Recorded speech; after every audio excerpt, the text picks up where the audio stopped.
به برنامه خبری رادیو زودی خوش آمدید. شعله گلخوجه هستم. تا 15 دقیقه در کنارتان. قبل از تقدیم خبرگزاری شد توجه نمایید به سرخط موضوع برنامه امروز 6 اکتبر. در پی اشغال بینای حکومت از طرف مخالفین در قرقیزستان، مقامات نتیجه های انتخابات روز یکشنبه را لغو کرده مردم را به آرامی خواندند. سیاسی پارتیلردن لیدرلرine من از رهبران حزب‌های سیاسی دعوت میکنم که طرفدارانشان را آرام نموده از شرکت در گرد همایی‌ها خودداری ورزند. در سوغد از دعوت منظم به ارتش صحبت میکنند. حامیان حقوق میگویند وضع بعد برکناری کمیسران حربی بهتر شد. با وزیر مدافع سپارش داده شد که 8 نفر کمیسرهای شهر و نویه از آن جمله کمیسر حربی ولایت سورو از وظیفه‌شان خالی کنند. و جمهوری اسلامی ایران به زنان وزن برداری این کشور اجازه داد رسما در مسابقه های پاورلیفتینگ اشتراک کنند. آزادی عمل به خانم‌ها داده شده و خدا رو شکر خانم‌ها دارن پررنگ‌تر عمل میکنن. بعد آنکه اعتراضگران قرقیز صبح امروز بینای حکومت را اشغال نمودند، کمیسیون مرکزی انتخابات قرقیزستان گفت که نتیجه انتخابات پارلمانی را بیکار میکند، ولی زمان برگزاری انتخابات نو تعیین نشده است. در قرقیزستان روز 4 اکتبر با اشتراک نمایندگان 16 حزب سیاسی انتخابات پارلمانی برگزار گشت. مقامات گفتند تنها 4 حزب کرسی را صاحب شدند. در پی حزب‌های باقی ناراضگی خود را به نتیجه ها اعلان و جانبدارانشان را به تظاهرات دعوت کردند. بر اثر درگیری های شب گذشته در بیشکک 1 نفر جان باخته و 10 نفر به بیمارستان انتقال یافتند. صبح بر وقت روز سه‌شنبه 6 اکتبر اعتراضگران قرقیز بینای حکومت و قرارگاه خدمات امنیتی را اشغال نموده به نوشته رسانه‌های محلی سابق پرزیدنت این کشور المازبek اتنبایف را از محبس آزاد کردند. پرزیدنت قرقیزستان سارانبای جیمبکوف از مخالفینش دعوت کرد که ناآرامی‌های دسته‌جمعی را متوقف نمایند. رهبر قرقیز تاکید کرد که برای جلوگیری از ریختن خون مردم او به نیروهای امنیتی فرمان داده است آتش نکشایند. صلح و ثبات کشور مهمتر از هر گونه وکالت سیاسی است. من به کمیسیون مرکزی انتخابات پیشنهاد کردم که هر خلافکاری در جریان انتخابات را موشکافانه تفتیش کنند و اگر ضرور بود انتخابات را از اعتبار ساقط کنند. من از رهبران حزب‌های سیاسی دعوت میکنم که طرفدارانشان را آرام نموده از شرکت در گرد همایی‌ها خودداری ورزند. جیمبک فعالیت‌های اعتراضگران را که بینای حکومت، خدمات امنیت و تلویزیون را اشغال کردند، تلاش غصب دولت از طرف بعضی نیروهای سیاسی نامید. صبح سه‌شنبه مکانی بودوباش جیمبکوف معلوم نبود. سخنگوی پرزیدنت قرقیزستان طلقانای استمالیوا گفت جیمبکوف در بیشکک است. روز دوشنبه بعد اعلان نتیجه های پیشکی انتخابات پارلمانی که طبق آن 2 حزب جانبدار جیمبکوف پیروزی نظررس به دست آوردند، هزارها نفر در میدان الاتاوی بیشکک جمع شده لغو نتیجه های انتخابات را در میان گذاشتند. به قبل آنها در آوازدهی تقلب و خریدن رای ها جای داشت. شام دوشنبه پلیس اعتراضگران را پراکنده کرد، ولی آنها بعد مدتی به مرکز بیشکک برگشته قرارگاه حکومت و پارلمانت را اشغال کردند. در دیگر شهرها و ولایت‌های قرقیزستان هم گرد همایی‌ها جریان دارند که در آن اکثرا مخالفین حکومت اشتراک می‌کنند. در ولایت اوش باشد طرفداران پرزیدنت قرقیزستان جمع شدند و برادر او اسیلبک جیمبکوف از مردم دعوت کرده است که وحدت و ثبات را حمایت کنند. قرقیزستان با 6.5 میلیون اهالیش از متفقان نزدیک روسیه به شمار می رود. در 15 سال گذشته 2 رهبر این کشور بر اثر آشوب‌ها برکنار شدند. رو می‌رویم به تاجیکستان. هفته گذشته پرزیدنت تاجیکستان هنگام سفرش به نویای رودکی یک کارخانه دوزندگی را به استفاده داد. ولی یک روز بعد از آن وقتی خبرنگاری رادیو زودی به این بنا رفت، نه از دستگاه‌های دوزندگی خبر بود و نه از زن‌های هنرمند. طوری معلوم شد این کارخانه همگی بعد چند ساعت از رفتن پرزیدنت از فعالیت باز مانده است. هرچند در سامانه رئیس جمهور هنوز هم خبر و عکس‌ها از افتتاح کارگاه دوزندگی برای 100 زن و دختر بیشغل در نویای رودکی آویزان است. مومن احمدی از پی تحقیق این موضوع بود و حالا امکان داریم جزئیات را از او بشنویم. مومن سلام، میتونید بگویید که چرا چنین کار اتفاق افتاده است؟ پس از سفر پرزیدنت چند ساکن عادی به ما خبر داد که چنین کارخانه تنها به نام باز شده است. خبرنگار ما برای تحقیق درستی این گپ‌ها به ناحیه رودکی رفت و واقعا دید که در آن کارگاه که یک روز پیش امامعلی رحمان با زنهای خوشحال صحبت میکرد یگان اشیای نیست. چندی از همصحبتان ما گفتند فکر نمی‌کردند که کارگاه همگی یک روز تنها روزی بازدیدی پرزیدنت کار میکند. در داخل این کارخانه دوزندگی امامعلی رحمان را رئیس بخش زنان حکومت رودکی همراهی میکرد. او در صحبت با رادیو آزادی گفت که این کارخانه با دستگیری صاحبکار بنیاد شده است. او گفت که 50 زن اینجا به کار فرا گرفته شده است. رهبری بخش زنان رودکی گفت که زنها خیلی خسته شده بودند و حالا برای استراحت رفتند. با سوالی که چرا ماشین‌ها هم در این کارخانه نیست، او گفت ماشین‌ها از سر عوض می‌شوند. ولی چند زنی که در نوار دیده می‌شدند بر رادیو آزادی گفتند از آنها خواهش اجرای نقش دوزنده را کرده بودند.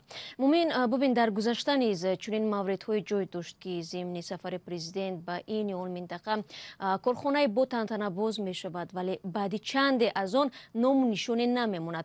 این چی معنی دارد؟ بله شهلا، معمولا امامعلی رحمان در سفرهای کاریش به شهر و نواحی دهها کارخانه و مرکزهای سودا و مکتب و بیمارخانه ها را باز می کند. در گذشته نیز شکایت ها بود که اکثر آن کارخانه ها پس از رفتن پرزیدنت دیگر کار نمی کنند. سعید بایمرادوف یک ساکن ناحیه رودکی به رادیو آزادی گفت که رهبران شهر و نواحی با چنین کار پرزیدنت را فریب می‌دهند. برخی ساکنان دیگر میگویند با احتمال زیاد پرزیدنت کشور از چنین کارها آگاه نیست ولی به خاطر از طریق تلویزیون نشان دادن آن که همه خوب است کسی را چیزی نمیگوید. امامعلی رحمان پرزیدنت 2 ماه باز به شهر و نواحی کشور سفر کاری داشت. او به ولایت بدخشان، ختلان، سوخت و نواحی تابع مرکز سفر کاری انجام داد. در این سفرها او صدها کارخانه نو را باز کرد. منتقدان میگویند در 20 سال سفرهای اخیر پرزیدنت هزاران کارخانه باز کرده است و اگر واقعا آنها کار میکردند امروز در کشور کسی بیکار نبود. تشکر مومین برای صحبت.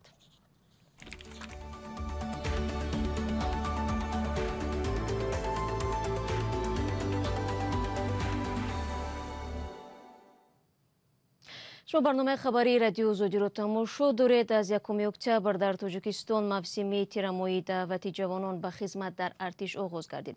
بعضی از مناطق کشور در روز اولی دعوت از پورا اجرا شدن نقشه خبر دادند.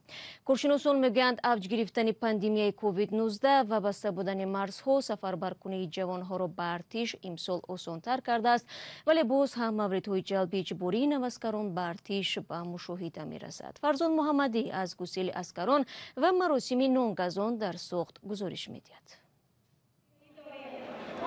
در نخستین هفته دعوت تیرماهی نوسکران از ولایت سوخت حدود 1,500 جوانان به صف ارتش پیوستند و بیش از 50% نقشه دعوت را از این منطقه پر کردند. از بین 18 شهر و نواحی سوخت ناحیه شهرستان توانست در این معرکه پیشرو باشد و 100% شمار معین شدگان دعوت شده را بفرستد.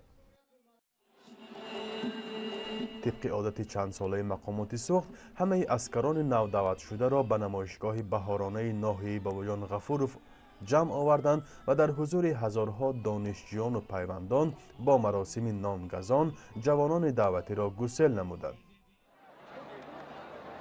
ابراهیم ناظیموف نیز یکی از داوطلبان خدمت در صف قوه‌های مسلح کشور است و والدینش از ناحیه اسفره به گسیل او آمده بودند. او متخصص زبان انگلیسی است و در آینده نمی‌خواهد در مقامات نظامی کار کند، اما با این وجود خواست به صف ارتش پیوندد. خدمت حربی فرض هر یک شهروند میباشد. من برای من بعد ختم دانشگاه به خود پیشه کردم که اختیاراً به خدمت مادر وطن روم. در این روز برای بیش از 1000 نفر نوسکران پس از آموزش کورس‌های کوتاه مدت رانندگی شهادتنامه رانندگی هم تقدیم کرده شد که به قول کارشناسان این یک راه جلب جوانان به صف قوه‌های مسلح است. ولی ایده از والدین نواسکران که در این معرکه شرکت داشتند گفتند فرزندشان محض با مسئولیت و راهنمایی آنها به خدمت در ارتش کمر همت بستند. من همگی 5 فرزند دارم، 2 تا دختر 2 تا پسر. من این دویمش با تیار کردم. من یکمش خدا خواهد امروز خدمت مادر وطن را کردیم. مظفر باباجانوف، کارشناس حربی دفتر آزادی‌های شهروندی و رئیس تشکیلات اجتماعی والدین سربازان ولایت سوخت میگوید همه ساله با شروع موسم دعوت ساکنان از جلب مجبوری فرزندانشان نیز به ارتش شکایت میکنند. تنها در موسم بهاری امسال 6 نفر نواسکران با ادعای به قول ابله شدنشان مراجعت کردند. هرچند مقامات نه همه این شکایت ها را قبول دارند و سری وقت رسیدگی به آن میکنند. 2019 برای دعوت تراموهی 8 کمیسرهای حربی شهر نویو در جمهوری در کمیسی دعوت جمهوری با وزیر مدافع سپارش داده شد که 8 نفر کمیسرهای شهر نویو از آن جمله کمیسر حربی ولایت سورو از وظیفه‌شان خالی کنند.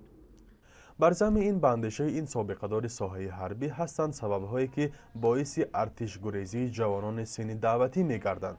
سست بودن کارهای فهماندهی در بین والدین و دعوت شونده، عامل‌های کورپسیونی، شکنجه و مناسبت سرد و شرایط بد در قسم‌های حربی و نبود امتیازهای کافی برای سربازان نمونه از آنهاست. ولی وزارت دفاع تاجیکستان پیوسته تاکید می‌کند که در مقایسه با سالهای پیش شرایط خدمت جوانان در ارتش بهتر شده است و شماره آنهایی که اختیاری به خدمت می‌روند افزوده است. فرزان محمدی، رادیو آزادی، ولایت سوخت. منبع زنان در ایران میتوانند رسما در مسابقه‌های ورزشی پاور لیفتینگ یا خود وزن برداری اشتراک نمایند. از نگاه بانوان ایرانی که سالهای طولانی با این نوع ورزش مشغولند، به رسمیت شناخته شدن پاور لیفتینگ زنانه دیدگاه‌های مردان را به این مشغولیت جنسی لطیف تغییر خواهد داد. اسکندر خواجه میرزاده با تفصیلات بیشتر. زنان ایرانی برای اولین بار امکان پیدا کردند که رسما در مسابقه‌های پاورلیفتینگ و یا وزنه‌برداری اشتراک کنند. فدراسیون بدنسازی و یا بادی بیلدینگ ایران اظهار نمود که در این کشور دسته رسمی زنان پاورلیفتر تشکیل می شود. تا این زمان زنان در سراسر ایران از حق شرکت در مسابقه‌های این نوع ورزش محروم بودند. زنان ورزشگر از آن خوشحالند که این محدودیت رفع شد. به نظر من یعنی در این مدت که تو این رشته پاورلیفتینگ بودم یکی از بهترین خبرهایی بود که شنیدم تو این رشته بود و مطمئنم حمایت فدراسیون وقتی باشه خیلی از استعدادهایی که الان تو گوشه کنارها بود و نیومدن از این به بعد میان شکوفا میشن، خیلی بهتر میشه با حمایت فدراسیون برای بانوان پاورلیفتینگ. خیلی این خانم 29 ساله از تهران که 7 سال اینجانب تمرین میکند در چندین مسابقه غیر رسمی پیروز شده است. شوهر خانم فرهانی از تمرین او پشتیبانی می نماید. دختر 5 ساله‌اش هم در خانه و یا در تالار ورزشی همراه با مادر مشق می کند. خانم فرهانی باور دارد که دستاوردهای زنان ایرانی در پیشند. به رسمیت شناخته نشد، دیده نشدیم. مسابقه‌ای که دادیم هیچ کدوم ارزشی نداشت به نظر حالا جامعه یا حالا دید مردم، واقعا به نظرشون هیچ ارزشی نداشت و هر جا هم که صحبت میشد میگفتن بیفایده است، فقط دارید الکی وزنه میزنید. مربی پاورلیفتینگ مینا قربانی که تجربه 17 ساله تعلیم این نوع ورزش را دارد، بر این باور است که اکنون واکنش‌های سرد در نسبت پاورلیفتینگ زنان از بین می رود. چه دهه اخیر پیشرفت چشمگیری داشتیم و در زمینه بانوان بیشتر. یه مقدار خط قرمزها خب به نظر من کمرنگتر شده، آزادی عمل به خانم‌ها داده شده و خدا رو شکر خانم‌ها دارن پررنگتر عمل میکنن. با فکر این مربی اعتراف پاورلیفتینگ امکان می‌دهد که زنان دستاوردهای بیشتر کسب کنند. دوستان عزیز، فرصت برنامه ما اینجا به پایان میرسد. اخبار از این بیشتر را در سامانه رادیو آزادی زیر نشانی www.azadi.org بخونید و نوارای روز را در صفحه آزادی ویدیو در یوتیوب ببینید. یادتان نرود فردا صبح بر وقت در نوید بامدادی با خبرهای نو و تازه ما را منتظریم. تا آن دم خود را احتیاط کنید. خدا نگهدار.